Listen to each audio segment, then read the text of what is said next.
3 + 33 + 333 + n உறுப்புகள் வரை. இதுவும் அதே மாதிரி தான். இதை பெருக்கு தொடர் வரிசையாக மாற்றணும். ஃபஸ்ட்டு 3 வெளியில் எடுப்போம். அப்போ 1 + 11 + 111 + n உறுப்பு வரை போகும். அடுத்து பாருங்கள், இதை வந்து 9ஆல் பெருக்கி 9ஆல் வகுப்போம்.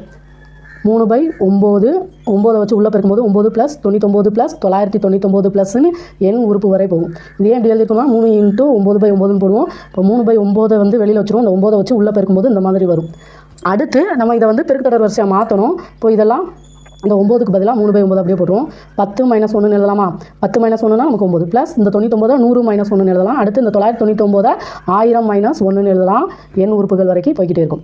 இப்போ பாருங்கள், 3/9 ஃபஸ்ட்டு இந்த இதை எடுத்து எழுதலாம். 10 + 100 + 1000 + n உறுப்பு வரைக்கும் போய்கிட்டே இருக்கும். அடுத்து மைனஸ், ஏன்னா இதுலையும் 1 கழிக்கிறோம், ரெண்டாவது இதில் 1 கழிக்கிறோம். அது மாதிரி n உறுப்புகள் வரைக்கும் நம்ம 1 வந்து கழிப்போம்.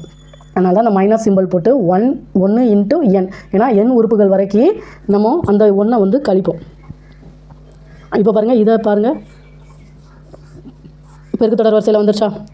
ஏ வந்து என்னது நமக்கு 10, r வந்து 100/10 நமக்கு 10ன்னு கிடைக்கும். 3/9 இதை அடிக்கலாமா? 1 3 3 3 9. இப்போ நமக்கு 1/3 வரும். ஃபார்முலா படி போட்டோம்னா ஃபார்முலா என்னது? a × r - n - 1 /r - 1. ஏ வந்து என்னது? 10 × r - n 10 - n - 1 /r - 1. 10 - 1 9. அடுத்து இந்த -n. இப்போது இதை பெருக்கிடலாமா? 1/3 வச்சு இதை, அடுத்து 1/3 வச்சு இந்த எண்ணை பெருக்குவோம். அப்போங்கும்போது 10 10 - n - 1 / 9 27 -n/3 வரும்.